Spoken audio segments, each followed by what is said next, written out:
आवाज आपकी, खबर हमारी। आप देख रहे हैं न्यूज 24 उल्लासनगर। उल्लासनगर कैंप 4 स्थित महादेव नगर और संतोष नगर के बीच स्थित व्यावसायिक प्रशिक्षण केंद्र की भूमि पर प्रधानमंत्री आवास योजना के तहत लगभग 1789 घरों का निर्माण प्रस्तावित है। योजना की घोषणा के समय सत्ता पक्ष की ओर से यह आश्वासन दिया गया था कि इलाके के किसी भी पुराने मकान को नहीं तोड़ा जाएगा, लेकिन पिछले सप्ताह करीब 25 मकानों को कार्रवाई संबंधी नोटिस जारी किए जाने के बाद स्थानीय नागरिकों में चिंता और भय का माहौल बन गया है। इसी मुद्दे को लेकर महादेव नगर के नागरिकों ने प्रदीप गरड़, अशोक गरड़, संतोष बंडेवर, हनुमान जाधव, जीतू शिरसाटे, नाना मंडलिक, संदीप गरड़, सुशेन मंडलिक और नाना कांबळे के मार्गदर्शन में शिवसेना के सभागृह नेता एवं स्थानीय नगर सेवक अरुण आशान से मुलाकात की। इसके बाद आज विठाई प्रतिष्ठान में नागरिकों की एक बैठक आयोजित की गई। बैठक में अरुण आशान, सचिन कदम, नीलेश बोबडे, सूरज कारकर, नितिन सपकाळ, निखिल पाटिल, प्रदीप गोडसे, अमर जग्यासी सहित अन्य पदाधिकारी उपस्थित रहे। बैठक को संबोधित करते हुए अरुण आशान ने नागरिकों को भरोसा दिलाया कि महादेव नगर का एक भी घर नहीं टूटने दिया जाएगा, किसी भी नागरिक के साथ अन्याय नहीं होने दिया जाएगा। उन्होंने यह भी आरोप लगाया कि इस पूरे मामले के पीछे हमारे राजनीतिक विरोधियों की साजिश है और लेकिन उन्हें इसमें सफलता नहीं मिलेगी।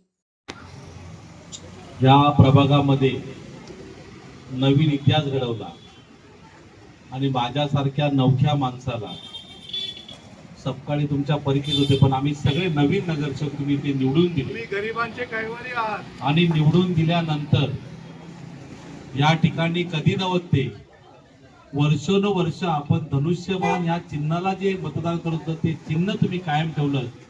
आज या चिन्हाला घेऊन अरुण आशान तुमच्या दारात आलेला आहे। पुन्हा आपण त्या दिवशी माझ्या कार्यालयाला भेट दिली होती, काही लोकांना 7 तारखेला 8 तारखेला नोटीस आला म्हणून माझ्याकडे आले होते, परंतु आता शहर प्रमुखांनी सांगितल्याप्रमाणे की नोटीस का दिली, खरोखरच पंतप्रधान आवास योजना ही गरिबांना घर देण्यासाठी आहे का गरिबांची घरं घेण्यासाठी आहे? आज ह्या प्रभागातल्या लोकांना बेघर करायचं, मग कुठल्या लोकांना आणून इथे बसवायचं? मग तुम्ही कोणासाठी हा प्रकल्प राबवताय? मला असं वाटतं पंतप्रधान आवास योजना ज्यावेळी डिक्लेअर झाली त्याचं श्रेय खरं म्हटलं तर ते सेनेचं श्रेय होतं। खासदार साहेबांनी केंद्रामधनं या युतीच्या सरकारने हे पंतप्रधान आवास योजना गरिबांकरता घर बांधण्याची योजना हे महाराष्ट्रात आणली, परंतु ह्या ठिकाणी असलेले जे मागचे नगरसेवक आहेत त्यांनी मला वाटतं बाईट दिली होती मुर्दाबाद, आणि त्यांनी सांगितलं होतं की ही योजना येते, या योजनेचा एवढा लाभ होणार आहे। आपण जेव्हा एक योजना येते म्हणून सांगतो त्यावेळेस त्या तिथल्या लोकांचं गांभीर्य, त्या तिथल्या लोकांना राहणाऱ्या लोकांना भयभीत होता कामा नये, त्या लोकांची घरं जाणार नाही, त्या लोकांना याच पंतप्रधान आवास योजनेमध्ये सामावून घेतील का किंवा त्यांचे असलेले घरही कायम राहतील का, पहिले याचा विचार करायला पाहिजे होता। गेल्या कित्येक वर्षापासून SRA स्कीम येणार, झोपडपट्टीतून बिल्डिंग उभा राहणार, मग ते गेल्यानंतर म्हाडाची स्कीम येणार, नंतर क्लस्टर मध्ये जाणार, या सगळ्या गोष्टी या ठिकाणी चालू असताना मी तुमच्या बाजूच्या प्रभागामध्ये भीम कॉलनीमध्ये राहणारा मी नगरसेवक, मी बाजूला तुम्हाला बघत होतो की बाबा भीम कॉलनीमध्ये असं काय येणार नाही, यांच्याकडे कसं काय सगळं येतंय। खरं म्हटलं तर झोपडपट्टी प्रभागातनं माझी आई 4 वेळा निवडून आली, त्या झोपडपट्टी प्रभागाचा कसा विकास केला, कसा कायात पलट केला हे तुम्ही सगळ्यांनी बघितलं, कारण तुम्ही इथे वर्षानुवर्षे इथे राहताय। कित्येक लोकांचं परिवार ही दुसरी तिसरी पिढी इथे आहे आणि त्या दुसऱ्या तिसऱ्या पिढीने हे सगळं विकास होताना बघितलेलं आहे। आजच्या या गोष्टीचा खरं म्हटलं तर मला असं वाटलं नव्हतं की मला अशा काही मीटिंग मध्ये इथे यायला लागेल, परंतु ज्या दिवसापासून हा कोणी जो खेळ मांडला आहे तो माणूस या खेळामध्ये सक्सेसफुल होणार नाही।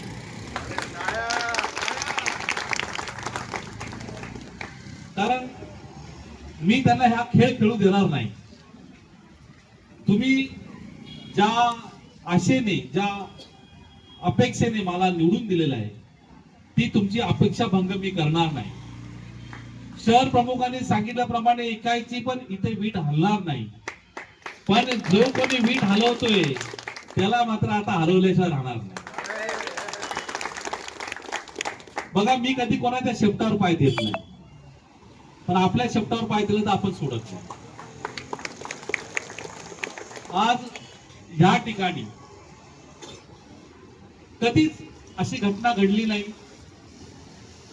की कोणाचं घर तुटलं नाही, कोणाचा पत्रा तुटला नाही. आम्हाला अभिमान आहे त्या गोष्टीचा की गरिबासाठी लढणारा कोणतरी होता. आज सूडबुद्धी का जागी झाली?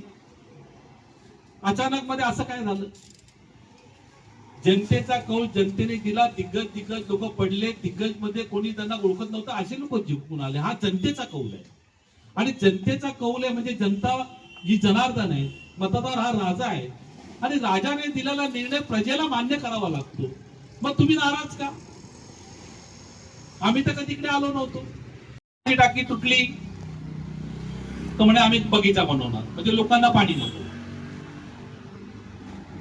आमच्याकडे पाण्याची टाकी होती, त्या ठिकाणी त्यांनी इकडनं पाईप टाक, तिकडनं पाईप टाक, इकडे वाल बसव, तिकडे वाल बसव. पण निसर्ग आणि कर्म हे नेहमी माणसाच्या बरोबर असतं असं मला वाटतं.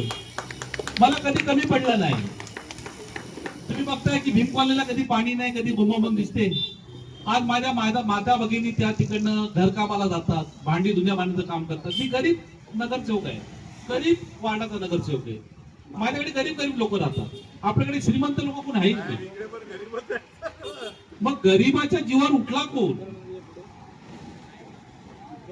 तुम्ही जर का गरीब, मी म्हणतो माझा वार्ड आहे, तर माझ्या गरीबाच्या जीवावर उठला कोण?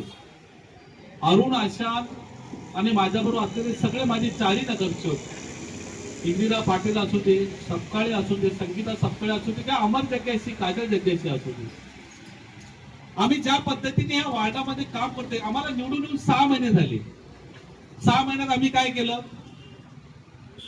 आम्ही गीता कॉलनीचा रस्ता बनवायला घेतला, आम्ही 30 सेक्शनचा रस्ता बनवला, आम्ही नवीन पाण्याची लाईन टाकली, टाकीचं काम फास्ट मध्ये करायला सांगितलं, या रोडचं काम अपूर्ण राहिलं होतं ते काम पूर्ण करायला घेतलं. कित्येक तरी दिवसापासून लाईट लागत नव्हती. का लागत नव्हती? रोड बनून किती दिवस झाले तुम्हाला माहिती, तुमच्या समोर घर आहे. लाईट लागत नव्हती. पाण्याची टंचाई आहे.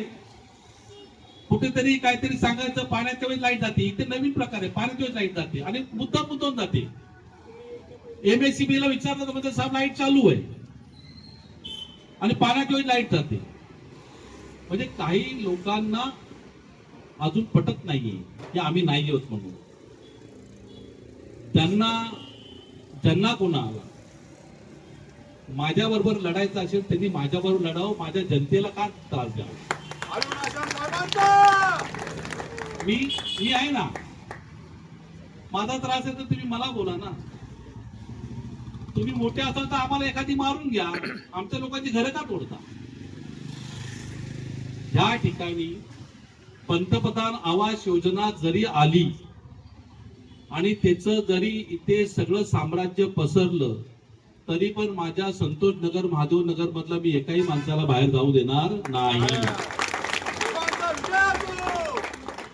तुम्हाला मी त्या दिवशीच सांगितलं होतं, माझ्या कार्यालयात जे आरोग्य सांगितलं की तुम्ही घाबरू नका, तुम्ही घरी जाऊन बिंदास झोपा, तुम्हाला काय काळजी करायचं कारण नाही.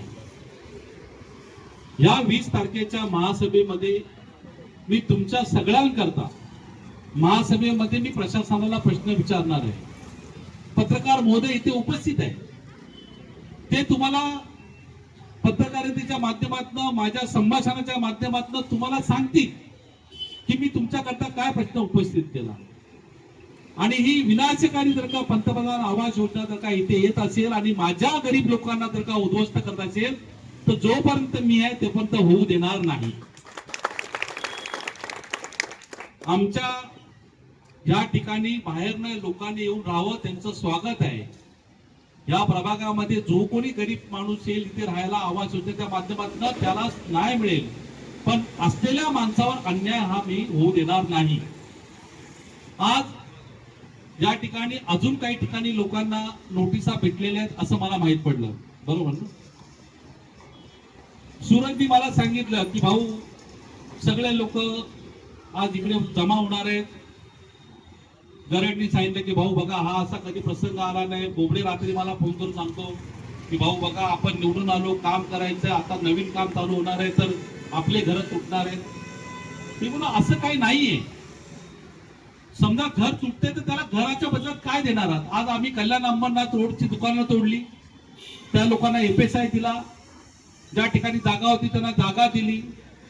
आता जी शिल्लक दुकानं जी तुटणार आहेत त्या दुकानाच्या बदल्यामध्ये त्यांना आम्ही दुकान देणार आहोत. जेव्हा एखाद्याचं दुकान आम्ही देणार आहोत तर एखाद्याच्या संसार आम्ही रस्त्यावर कसा आणून ठेवणार?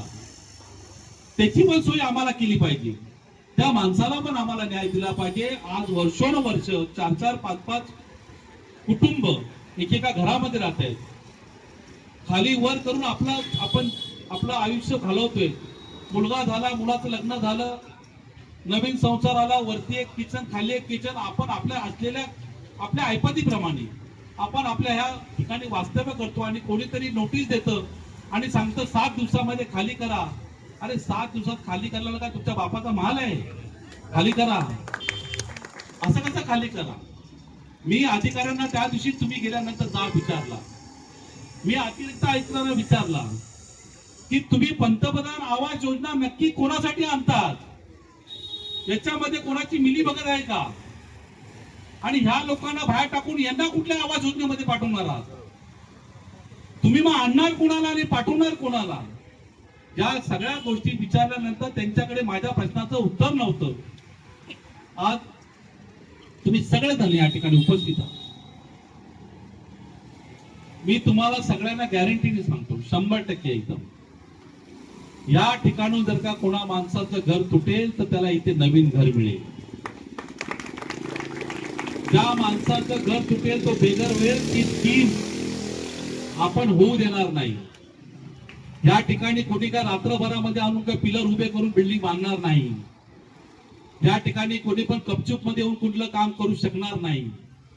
परंतु आपल्याला भयभीत करायचं, पहिले लोकांना नोटिसा द्यायच्या, संभ्रमित करायचं, घाबरवायचं, नंतर सांगायचं की आम्हीच थांबवलं, आम्हीच हे केलं आणि ते बरोबर नव्हते, आम्हीच बरोबर होतो असं सांगण्याचा काही लोक प्रयत्न करत आहेत. तर तुम्ही जरा रात्र वैऱ्याची आहे. आपण म्हणतो ना रात्र ही वैऱ्याची असते, तर रात्र वैऱ्याची आहे. तर यामध्ये कोण हे सगळं करताय हे तुम्हाला येत्या काळामध्ये दिसणार आहे. मी त्या दिवशी पण तुम्हाला सांगितलं होतं, आजही सांगतो.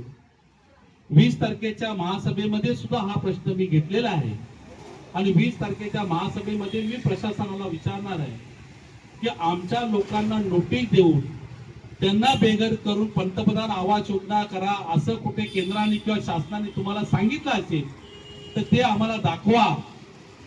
आमच्या लोकांची सोय झाल्याशिवाय माझ्या प्रभागातील एकाही कुटुंबाला मी बेघर करणार नाही, ही तुम्हाला मी ग्वाही देतो. आज ब्युरो रिपोर्ट न्यूज 24 उल्हासनगर.